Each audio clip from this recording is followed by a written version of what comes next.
Now we come to chapter 8. Patali Gamya Vaga, the Patali village, chapter on the Patali village. 8.1 Patama Parinibbana Sutta. Thus have I heard. At one time the Lord was staying near Savatthi in the Jeta wood at Anathapindika's monastery. On that occasion the Lord was instructing, rousing, inspiring and gladdening the monks with the Dhamma talk connected with Nibbana. And those monks, being receptive and attentive and concentrating the whole mind, were intent on listening to Dhamma. Then on realizing its significance, the Lord uttered on that occasion this inspired utterance. There is, monks, that base where there is no earth, no water, no fire, no air, no base consisting of the infinity of space, no base consisting of the infinity of consciousness, no base consisting of nothingness, no base consisting of neither perception nor non-perception, neither this world nor another world nor both, neither sun nor moon. Here, monks, I say there is no coming, no going, no staying, no deceasing, no uprising, not fixed, not movable. It has no support. Just this is the end of suffering. So here the Buddha is talking about the state of cessation of perception and feeling, which is also the cessation of consciousness. When the normal six consciousness stops, there is no, the four elements, earth, water, fire, air or wind, signifies the physical world. So the physical world has disappeared. And also there is no sun and moon there. And although there is no sun and moon, yet it is bright. But there is no objects there also. And when there is no objects, there is no self also. So when a person enters this state of cessation of perception and feeling, when he comes out of it, he automatically becomes an arahant. 8.2 Dutiya Parinibbana Sutta. Thus have I heard. At one time the Lord was staying near Savatthi in the Jeta wood at Anathapindika's monastery. On that occasion the Lord was instructing the monks with the Dhamma talk connected with Nibbana, and those monks were intent on listening to Dhamma. Then on realizing its significance, the Lord uttered on that occasion this inspired utterance. The uninclined is hard to see. The truth is not easy to see. Craving is penetrated by one who knows. For one who sees, there is nothing. This word, uninclined, anattang, from the word natta, it means inclined, and meaning craving. So when there's uninclined, there's no craving, it's nibbana, it's hard to see. 8.3 Tatya Parinibbana Sutta. Thus have I heard. At one time the Lord was staying near Savatthi in the Jeta wood at Anathapindika's monastery. On that occasion the Lord was instructing the monks with the Dhamma talk connected with Nibbana, and those monks were intent on listening to Dhamma. Then on realizing its significance, the Lord uttered on that occasion this inspired utterance. There is, monks, I'll use some other translation. There is, monks, an unborn, unbecome, and uncreated, and unconditioned. If, monks, there were not the unborn, the unbecome, the uncreated, the unconditioned, no escape would be discerned from what is born, from what is become, from what is created, from what is conditioned. But since there is an unborn, an unbecome, uncreated, unconditioned, therefore an escape is discerned, is seen from what is born, from what is become, what is created, what is conditioned. This is a very interesting sutta, and here, because the world is something that is born, our earth came into being, and one day it will be destroyed. So the world has been born, the world has become, everything in the world was created and is conditioned. But the Buddha says there is a state where there is no birth, there is no becoming, there is no creation, there is no condition. This is the state of Nibbana, of Parinibbana. So We talk about God, this is God. Many years ago, he wanted every religion to state what is their God. So this was the explanation given by the senior Buddhist monk, that we have this. This is our aim, to be one with God, to be one with the unborn, the unbecome, the uncreated, unconditioned. Because even like in Taoism and in Islam, they say God cannot be described. But everybody knows God is unborn. God is uncreated. So they can accept this explanation. Although we don't pray to a figure that we think is God. But this is our concept of God. This is what we aim for. 8.4 Chatutta Parinibbana Sutta. Thus have I heard. At one time the Lord was staying near Savatthi in the Jeta wood at Anathapindika's monastery. On that occasion the Lord was instructing the monks with the Dhamma talk connected with Nibbana, and those monks were intent on listening to Dhamma. Then on realizing its significance, the Lord uttered on that occasion this inspired utterance. For the supported there is instability, for the unsupported there is no instability. When there is no instability, there is serenity. When there is serenity, there is no inclination. When there is no inclination, there is no coming and going. When there is no coming and going, there is no disease and uprising of birth. When there is no disease and uprising of birth, there is neither here nor beyond nor in between the two. Just this is the end of suffering. Here refers to this world, beyond is another world. For the supported means for the condition, everything in the world is supported by conditions. And because it is supported by conditions, it is unstable. When you remove the conditions, then there is no support for it. 8.5 Chunda Sutta. Thus have I heard. At one time the Lord, while walking on tour among the Malas together with a large sangha of monks, arrived at Pava. And the Lord stayed at Pava in the mango grove of Chunda the smith. Now Chunda the smith heard. It is said that the Lord, while walking on tour among the Malas together with a large sangha of monks, has arrived at Pava and is staying at Pava in my mango grove. Then Chunda the smith approached the Lord, prostrated himself and sat down to one side. And the Lord instructed, roused, inspired and gladdened him with a talk on Dhamma. Then Chunda the smith, being instructed, roused, inspired and gladdened by the Lord's talk on Dhamma, said to the Lord, please consent, revered sir, to my providing a meal tomorrow for the Lord together with the Sangha of monks. The Lord consented by remaining silent. Then on seeing that the Lord had consented, Chunda the smith rose from his seat, prostrated himself before the Lord, and keeping his right side towards him, went away. When the night had ended, Chunda the smith prepared in his own dwelling choice, solid and soft food, including a quantity of sukara madava, and announced to the Lord the time for the meal, saying, it is time, revered sir, the meal is ready. Stop here for a moment. This sukara madava is supposed to be pork, but some people like the Mahayanis, they don't accept that the Buddha ate meat, so they say that it is mushroom. Then the Lord, putting on his robe in the forenoon, and taking his bowl and outer cloak, together with the Sangha of monks, went to the dwelling of Chunda the smith.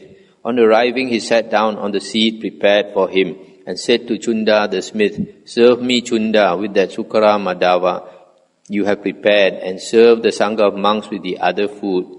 Very well, revered sir, said Chunda the smith, and he served the Lord with the sukara madava, and the Sangha of monks with the other prepared food. Then the Lord said to Chunda the smith, bury in a pit what is left over of the sukara madava, Chunda, for I do not see in this world with its devas, maras and brahmas, among humankind with its recluses and brahmins, its princes and ordinary people, anyone here who could eat and fully digest it other than the Tathagata. Very well, revered sir, Chunda the smith replied, and he buried what was left over of the Sukara Madhava in a pit. Then he returned to the Lord, prostrated himself and sat down to one side. As he sat there, the Lord instructed, roused, inspired and gladdened him with a talk on Dhamma. Then he rose from his seat and departed. Stop here for a moment. You see, this man, he has a lot of faith in the Buddha. So when the Buddha told him to bury the rest of the meat in a hole, he did exactly what the Buddha asked, without asking why and without doing something else. Then after the Lord had eaten the food of Chunda the smith, a severe sickness arose in him, dysentery accompanied by the passing of blood, and dire and deadly pains. These pains the Lord endured, mindful and clearly comprehending, without complaint. Then the Lord said to the Venerable Ananda, "Come, Ananda, we will go to Kusinara." On eating the smith Chunda's food, so I heard, the wise one felt a sickness, dire as to end in death. When he ate the Sukara Madhava, a dire sickness arose in the teacher. Then being purged of it, the Lord announced, "I will go to the city of Kusinara." Then the Lord stepped off the road, went up to the foot of a tree and said to the Venerable Ananda, "Come, Ananda, fold my robe in four and prepare a seat. I am tired and wish to sit down." "Yes, revered sir," the Venerable Ananda replied to the Lord, and folding the robe in four, he prepared, that means 4 layers, he prepared a seat and the Lord sat down. Sitting there, the Lord addressed the Venerable Ananda, "Come, Ananda, fetch me some water. I am thirsty, Ananda, and wish to drink." Thereupon the Venerable Ananda said to the Lord, "Just now, revered sir, as many as 500 wagons have crossed over, and the shallow water stirred up by the wheels flows muddied. But there is the river Khuddaka close by, with clear, pleasant, cool, pure water, easily approachable and delightfully situated. Here the Lord can drink the water and refresh his body." So they had come to a stream, and the Buddha asked him to get some water for the stream. But these 500 horses had just passed by, and so the water was dirty. Then the second time and the third time the Lord said, "Come, Ananda, fetch me some water." "Very well, revered sir," the Venerable Ananda replied to the Lord, and taking a bowl he went to the stream. Then as the Venerable Ananda approached, that shallow water, stirred up by the wheels and flowing muddied, flowed pure, clear and unmuddied. Then the Venerable Ananda thought, "It is indeed wonderful, it is indeed marvelous, the great supernormal potency and power of the Tathagata. This stream now flows pure, clear and unmuddied." And taking some water in the bowl, he approached the Lord and said, "It is indeed wonderful, it is indeed marvelous, the great supernormal potency and power of the Tathagata. Drink the water, Lord, drink the water, Sugata." And the Lord drank the water. Then the Lord, together with a large sangha of monks, went to the river Khuddaka, and entering into the water, he bathed and drank. Having come out of the water, he went to a mango grove and said to the Venerable Chundaka, "Come, Chundaka, fold my robe in four and prepare a couch. I am tired and wish to lie down." "Yes, revered sir," the Venerable Chundaka replied, and folding the robe in four, he prepared a couch, and the Lord lay down on his right side in the lion's resting posture, placing one foot on the other, mindful and clearly comprehending, determining the time of arising. And the Venerable Chundaka sat down in front of the Lord. The Buddha came to the Khuddaka river with pure, pleasant, clear waters. The teacher immersed his weary frame, the Tathagata, incomparable in the world. Having bathed, drank, and come back out, the honored teacher amid the group of monks, the foremost teacher, the Lord here now, the great sage, went to the mango grove. To the monk called Chundaka, he said, "Prepare my robe folded into four." Ordered by the composed one, Chunda quickly laid out the four-folded robe. The teacher laid down his weary frame, and Chunda sat down there in front. Then the Lord said to the Venerable Ananda, "It may be, Ananda, that someone will cause remorse in Chunda the smith by saying, 'It is a loss for you, friend Chunda, it is an ill gain for you that the Tathagata attained final Nibbana after he received his last meal from you.' That remorse of Chunda the smith should be dispelled in this way. It is a gain for you, friend Chunda. It is a great gain for you that the Tathagata attained final Nibbana after he received his last meal from you. Face to face I heard it from the Lord, friend Chunda. Face to face I learnt it. These two offerings of alms food are of equal fruit, of equal result, of very much greater fruit and profit than any other offering of alms food. What two? That offering of alms food which the Tathagata ate just before he realized supreme enlightenment, and that offering of alms food which the Tathagata ate just before he attained final Nibbana, in the Nibbana element with no residue left. These two offerings of alms food are of equal fruit, of equal result, of very much greater fruit and profit than any other offering of alms food. A deed has been performed by the worthy Chunda the smith, conducive to long life, beauty, happiness, heaven, fame and supremacy. In this way, the remorse of Chunda the smith should be dispelled. Then on realizing its significance, the Lord uttered on that occasion this inspired utterance: merit grows for one who gives, no enmity builds up for one restrained. One skilled abandons evil deeds, with passion, hate and delusion exhausted. One attains release, final Nibbana. This story is also found in this incident is also found in the Mahaparinibbana Sutta, detailing the last days of the Buddha. So the Buddha knew that after taking the offering of Chunda the smith, that he will pass away. That's why, but this meal is very meritorious. So the Buddha, after eating the food, told Chunda the smith, nobody else has the blessings to eat this food, so go and dig a hole and bury it in there. And Chunda did that. And then after that, after eating the food, the Buddha purged, and then later he passed away. But you notice at the age of 80, the Buddha was still fit, still walking around. And walking long distance some more. Most of us, by the time we reach 80, will be bedridden.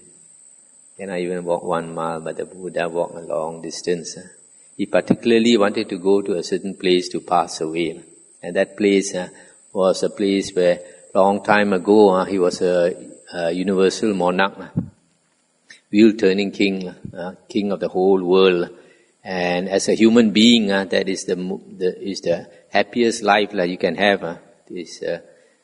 As a worldling, is to be a real universal monarch, king of the whole world. So because of the memories, he went back to the place to pass away. 8.6 Patali Gamya Sutta. Thus have I heard. At one time the Lord, while walking on tour among the people of Magadha, together with a large sangha of monks, arrived at the village of Patali and stayed there. The lay followers of Patali village heard. It is said that the Lord, while walking on tour among the people of Magadha, together with a large sangha of monks, has arrived at Patali village. Then the lay followers of Patali village approached the Lord, prostrated themselves, sat down to one side, and said to the Lord, "Revered Sir, let the Lord consent to lodge in our rest house." The Lord consented by remaining silent. Then on seeing that the Lord had consented, the lay followers of Patali village rose from their seats, prostrated themselves before the Lord, and keeping their right sides towards Him, went to the rest house. On arriving, they spread coverings over the whole floor of the rest house, prepared seats, placed a water jar there, and set up an oil lamp. Then they went to the Lord, prostrated themselves, and standing there they said to the Lord, "The whole floor of the rest house has been spread with coverings, seats are prepared, a water jar has been placed there, and an oil lamp set up. Let the Lord do now what He thinks it time to do." Then the Lord, robing Himself in the forenoon and taking His bowl and outer cloak, went to the rest house together with the sangha of monks. On arriving, he washed his feet, entered the rest house, and sat down by the middle pillar facing east. The sangha of monks sat down near the western wall, facing east with the Lord before them. And the lay followers of Patali village, having washed their feet, entered the rest house and sat down near the eastern wall, facing west with the Lord in front of them. Then the Lord addressed the lay followers of Patali village. There are householders, these 5 disadvantages for the immoral person through his failing in virtue, sila. What are the 5? Here, householders, the immoral, unvirtuous person through negligence suffers great loss of wealth. This is the first disadvantage for the immoral person through his failing in virtue. Furthermore, householders, an evil repute is spread about concerning an immoral, unvirtuous person. This is the second disadvantage. Again, householders, whatever assembly an immoral, unvirtuous person approaches, whether an assembly of nobles, Brahmins, householders, or recluses, he approaches lacking confidence and assurance. This is the third disadvantage. Again, householders, an immoral, unvirtuous person dies confused. This is the fourth disadvantage. Finally, householders, upon the breaking up of the body after death, an immoral, unvirtuous person re-arises in a realm of misery and unhappy state, a place of downfall, hell. This is the fifth disadvantage. These householders are the 5 disadvantages for the immoral person through his failing in virtue. Stop here for a moment. So an immoral person, he does not keep his precepts. Maybe he drinks too much, gambles too much, womanizes too much and all that. So his wealth easily will be squandered away. Secondly, he has a bad reputation. If he wants to marry some young girl, the mother will probably object. This person has a bad reputation. And then thirdly, when he approaches a lot of people, he is not so confident because he does things that are blamable. Then fourthly, people who don't keep the sila because of killing, because of stealing, sexual misconduct and all that, when they die, their mind is very disturbed. They see unpleasant visions, ghosts or hell beings come to pull them away. And then after dying, they go to a woeful place of rebirth. There are householders, these 5 benefits for a moral person through his achievement in virtue. What are the 5? Here, householders, the moral virtuous person through diligence obtains a great mass of wealth. This is the first benefit for the moral person through his achievement in virtue. Furthermore, householders, a good repute is spread about concerning a moral virtuous person. This is the second benefit. Again, householders, whatever assembly a moral virtuous person approaches, he approaches confident and assured. This is the third benefit. Again, householders, a moral virtuous person dies unconfused. This is the fourth benefit. Finally, householders, upon the breaking up of the body after death, a moral virtuous person re-arises in a happy state in a heavenly world. This is the fifth benefit. These householders are the 5 benefits for the moral person through his achievement in virtue. Then the Lord, having instructed, roused, inspired and gladdened the lay followers of Patali village with talk on Dhamma for much of the night, sent them away, saying, "The night is far spent, householders. Do now what you think it is time to do." Then the lay followers of Patali village, being pleased with and appreciative of what the Lord had said, rose from their seats, prostrated themselves before the Lord, and keeping their right sides towards Him, departed. Soon after the lay followers of Patali village had departed, the Lord retired to an empty room. At that time, Sunida and Vasakara, government ministers of Magadha, were building a city at Patali village to ward off the Vajis, and a large number of Devatas, counted in thousands, occupied sites around Patali village. Wherever powerful Devatas occupy sites, powerful kings and royal ministers are inclined to build settlements. And wherever middling and minor Devatas occupy sites, middling and minor kings and royal ministers are inclined to build settlements. Now with the divine eye purified and surpassing that of humans, the Lord saw those Devatas, counted in thousands, occupying sites around Patali village. Then the Lord, at the end of the night when dawn was approaching, got up and said to the Venerable Ananda, "Ananda, who is building a city at Patali village?" And remember, Ananda said, Sunida and Vasakara, the government ministers of Magadha, revered sir, are building a city at Patali village to ward off the Vajis. And the Buddha said, it is as if Sunida and Vasakara had consulted the devas of the Tavatimsa heaven, Ananda, before deciding on building a city at Patali village to ward off the Vajis. I have seen, Ananda, with the divine eye, large numbers of devatas, counted in thousands, occupying sites around Patali village. Wherever powerful devatas occupy sites, kings and royal ministers are inclined to build settlements.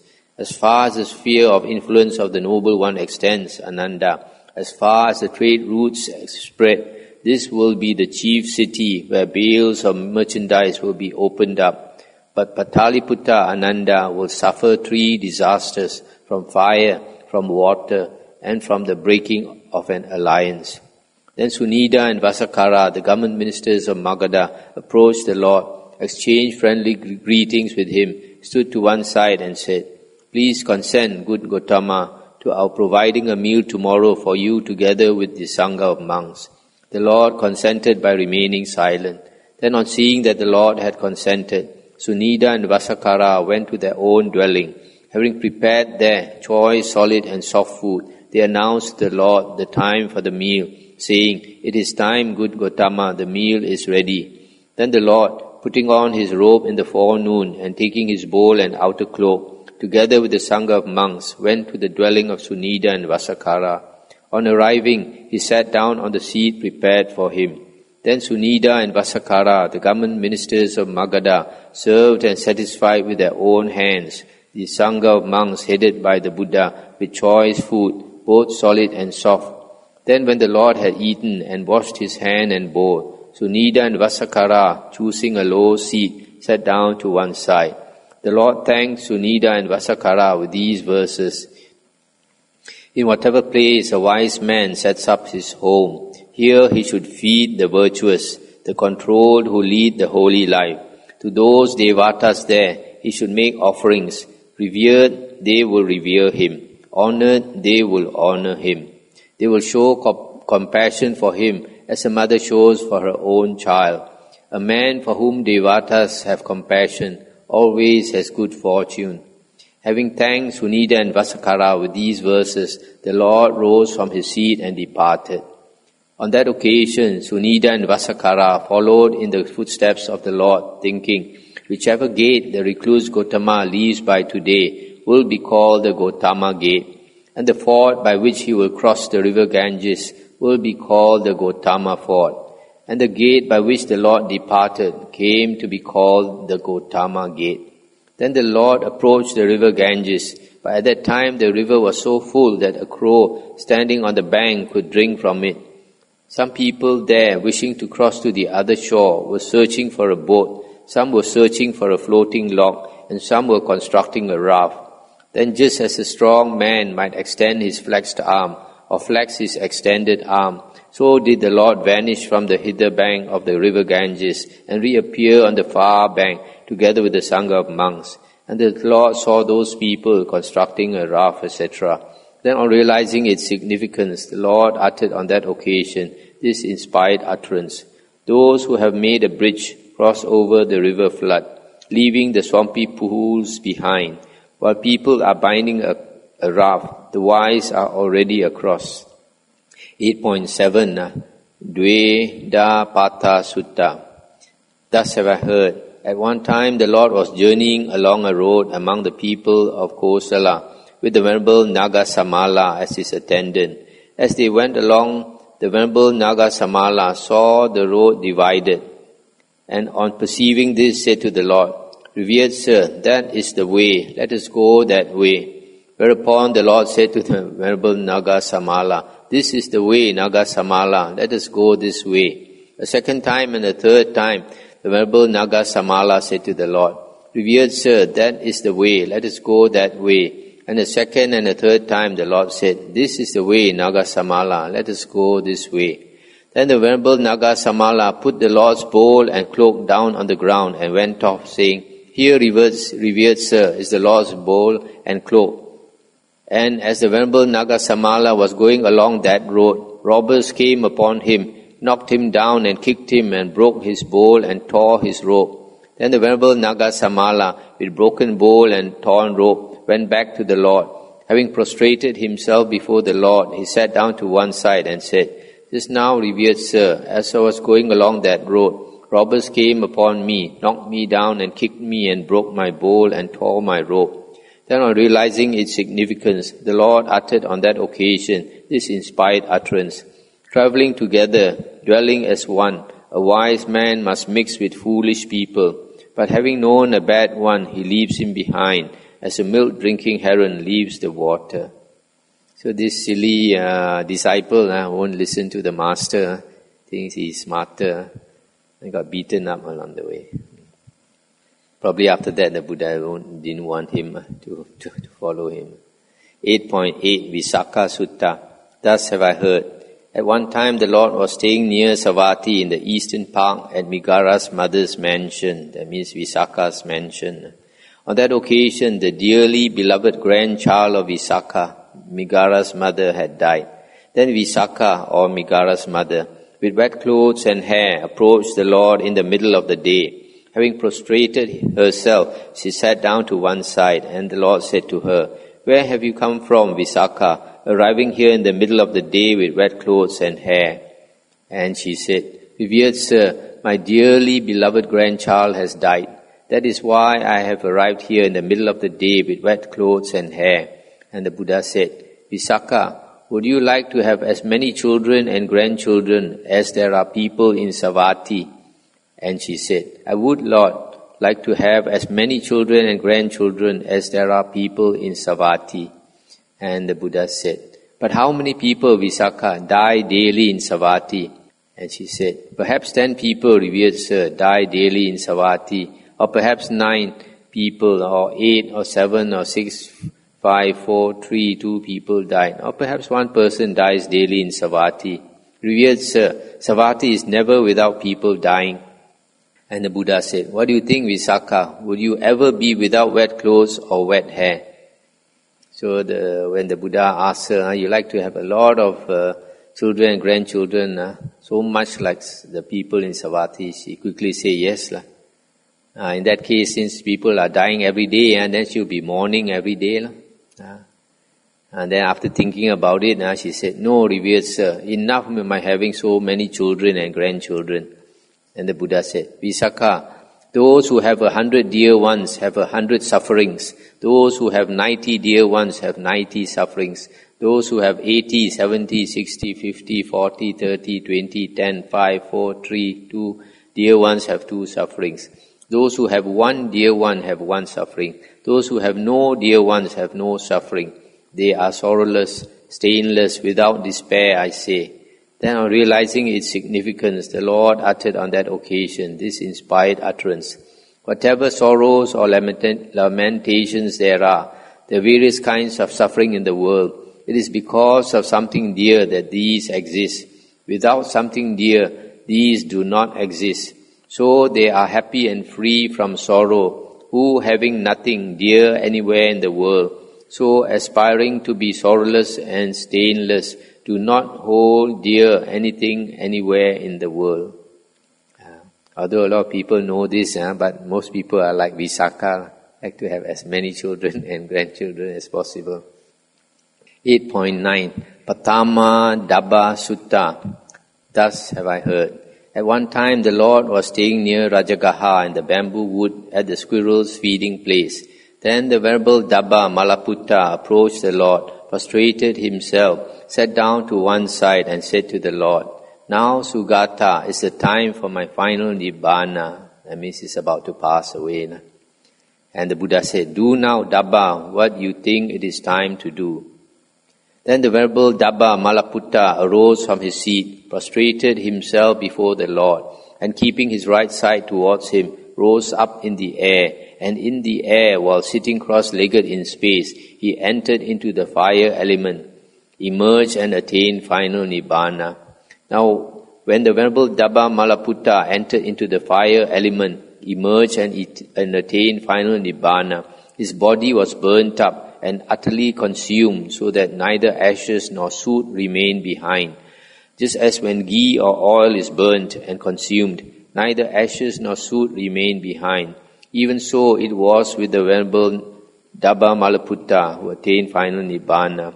Then on realizing its significance, the Lord uttered on that occasion this inspired utterance. The body disintegrated, perception ceased, all feelings became cool, mental activities were calmed, and consciousness came to an end. 8.10 Duttiya Dabba Sutta. Thus have I heard. At one time the Lord was staying near Savatthi in the Jeta wood at Anathapindika's monastery. There the Lord addressed the monks, saying, Monks, yes, most revered sir.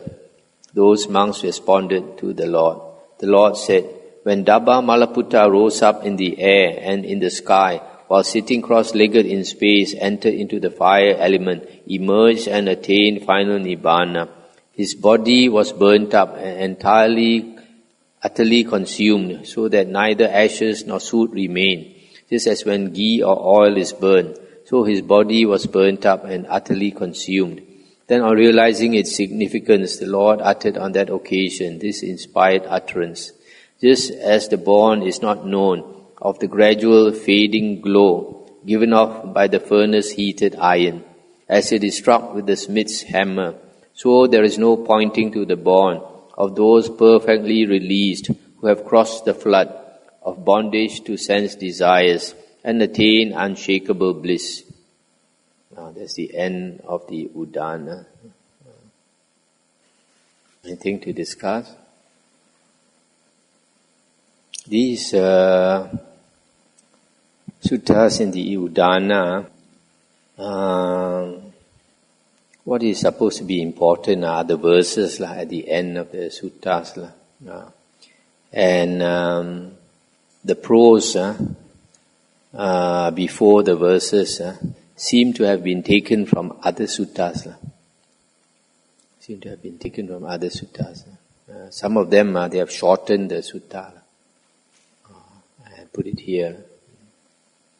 But some are original, not found in other suttas. Like this one. There is monks, the unborn, the unbecome, the uncreated, the unconditioned. This one is very good. Only an enlightened being like the Buddha knows there is this state of the unborn, the unbecome, the uncreated, the unconditioned, because he has experienced it. So when the Buddha was enlightened, he said, O house builder, thou art seen. Thou shalt not build this house again. This house referring to the body. So the Buddha has seen the Creator. Only an enlightened person like the Buddha has seen the Creator. All the rest, all the other religions, none of them have seen the Creator. Anything, Brother Lai?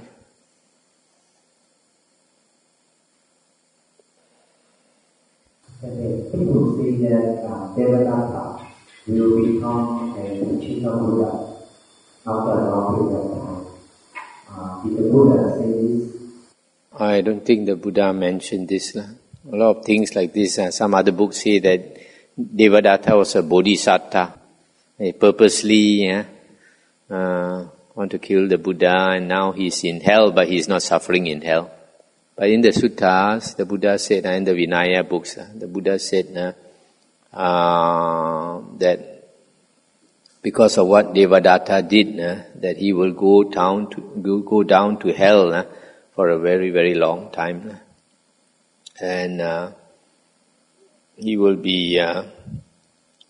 have these 5 iron bars, hot iron bars poked through him, at the 2 hands and the 2 feet, and 1 through his chest. And he will remain there for a very, very long time.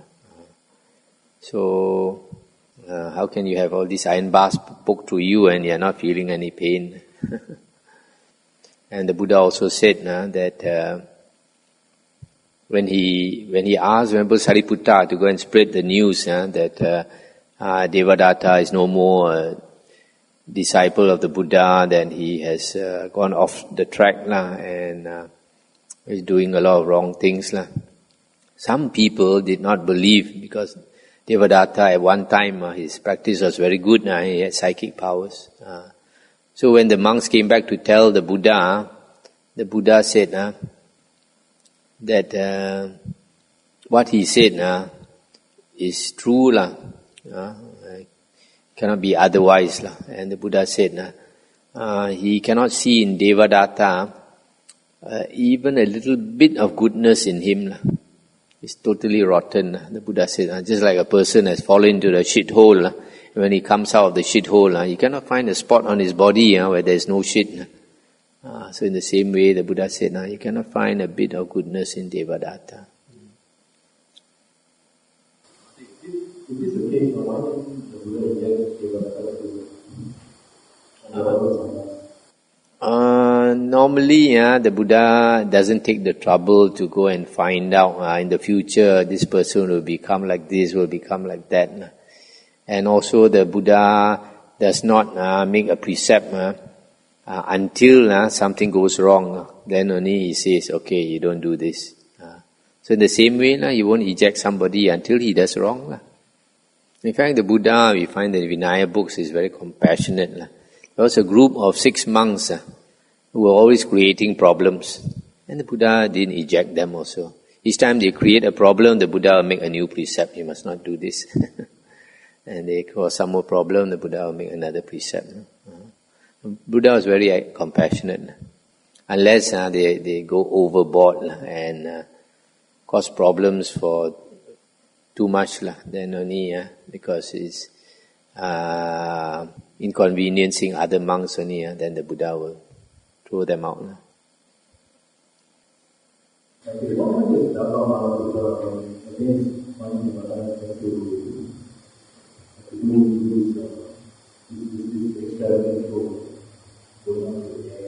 No, he wasn't doing for people to see.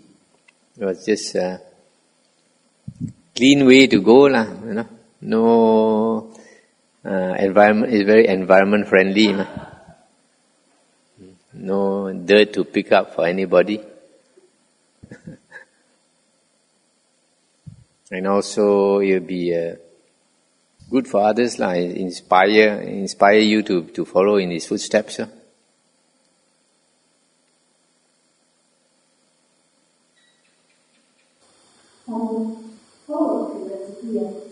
The monk's seniority is based on the number of vassals. What about those arahants? Also based on vasa. But people don't know that the arahants then how to they still on the vasa. People don't know. Yeah, why if a person is an Arya or an Arahant also, he doesn't want people to know. But there's exceptions also. Like this Venerable Sariputta and Moggallana, the Buddha purposely chose them to be his right hand and left hand disciples, even though they are not the most senior. There were other Arahants more senior than them. But the Buddha chose them because Sariputta is number 1 in wisdom, foremost in wisdom, and Moggallana is foremost in psychic power. That's the reason he chose them. Other than that, the others according to seniority. So like nowadays, a monk might be an Arya. But when he goes, when he meets another senior monk, the senior monk might be a Putujana. And still he pays respect. This is respecting the Dhamma and the Vinaya. No personal feelings.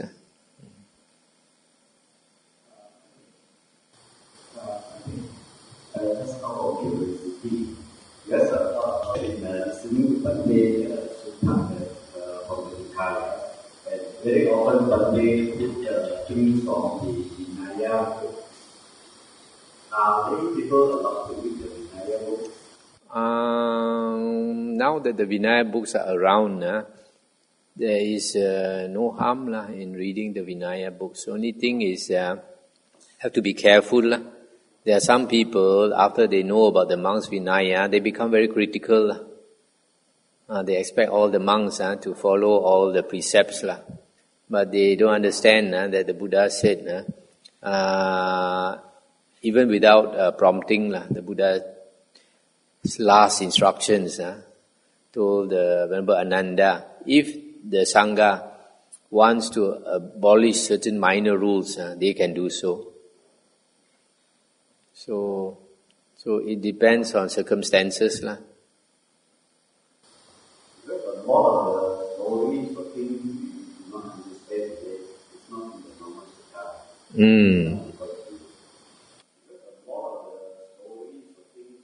Yeah.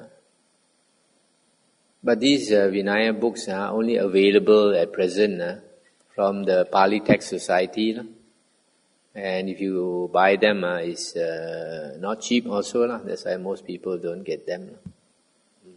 The only thing is, in the Vinaya, the Buddha said, if a novice intends to take the higher ordination, then he should not be shown the Patimokkha, all the rules, the Vinaya books. Because at one time there was a novice who wanted to take the higher ordination. Then when he found out about the monks' precepts, so many precepts, and then he got cold feet, so he decided not to take the higher ordination. So from then the Buddha said, novice should not know more about the precepts. Although sometimes the Buddha said that his monks would rather die than not uphold the precepts. And yet you find like in the Vinaya books, at one time a monk came to tell the Buddha, he said, there are more than 150 precepts, so many I cannot keep up. Maybe it's a simple mind, he thinks so many. Or maybe it's the fussy type. He thinks more than 150 precepts, he has to keep every one of them. So he finds very difficult to keep all these precepts. So he told the Buddha he cannot do it. Then the Buddha asked him, can you practice the higher morality, the higher mind, and the higher wisdom? When you tell him three things, then he thought about it. Three things I can practice. Higher morality means try to keep a good standard, as long as you don't harm others. The higher mind means to practice meditation every day. And then the higher wisdom is to contemplate on the Dhamma, to understand the Dhamma. So he thought these three things I can keep, he told the Buddha. Then the Buddha said, you practice these three things enough. In fact, initially the Buddha did not create any precepts. Just allowed the monks to guide themselves. And many of them attained arahanthood. And a lot of people are not aware. In fact, in the Vinaya books, many of the precepts were created after the arahants broke those precepts. In other words, those precepts are not important. For example, there was an arahant who was walking a long distance, and in the evening he came to a village or town. Then they have these public resting places. So he asked to stay. When they asked the manager for a room to stay. And the manager happened to be a woman. And the woman said, all the rooms are taken up. But if you don't mind, you can take my room. And this arahant, being very pure-minded and never thought of anything, say you can allow him to use the room, he will use. So he used the room. Then in the middle of the night, because he was very good-looking and young, the woman came to tempt him. Then after that, of course he was not moved. And the next morning he left. Then the woman apologized to him. And later when he arrived at the monastery, he told the other monks about it. And then he came to the Buddha's ears. The Buddha asked him to come in front of all the other monks and asked him, is it true? And he said, yeah, it's true. And the Buddha from there made the precept that you cannot sleep in a room with another woman. And then another one was, there was one arahant. He was staying up in the hill, quite far from the village. So he has to walk a long way, to come on arms round. And go and pick for his food and then walk up the hill again. I experienced this when I was a young monk. I was staying at the outskirts of Balipulau on a high hill. I walked down and walked up. It took me 3 hours. And on an empty stomach, I feel very exhausted. So he decided, why every day go Pindabat? He's very simple. He's not fussy about his food. So when he brings back the food, he'll eat what he needs to eat. Then the rest of the rice of the food, he will keep. And then when there is a sun, he will put it in the sun so that it can last. Then tomorrow he'll eat the same food. The day after he'll eat the same food. Then maybe he only goes on alms round once in 3 days. So when the news came to the Buddha also said cannot. But there is a precept. But to us it's not important. You're not hurting anybody by eating, keeping your food. But the Buddha doesn't want the monks to keep the food. And also the Buddha wants lay people to have the opportunity to get married every day. So a lot of people don't know a lot of these precepts actually. Even if we don't uphold the precept, we don't create bad karma. Out of the 227 precepts, only about 50, if a monk breaks the precept, it creates bad karma. For example, purposely killing an ant, purposely killing a bird that's making too much noise. This happened during the Buddha's time. A monk was trying to meditate. All these birds making so much noise, he got angry. He used to be an archer, Go and make a nice bow and arrow. He shot them, and then put them on a stick to frighten away the other birds, so they don't disturb his meditation. Thank you very much, because it's something very new. The Arahan, the precept from Buddha for the Arahan, very enlightening. Okay, shall we end here?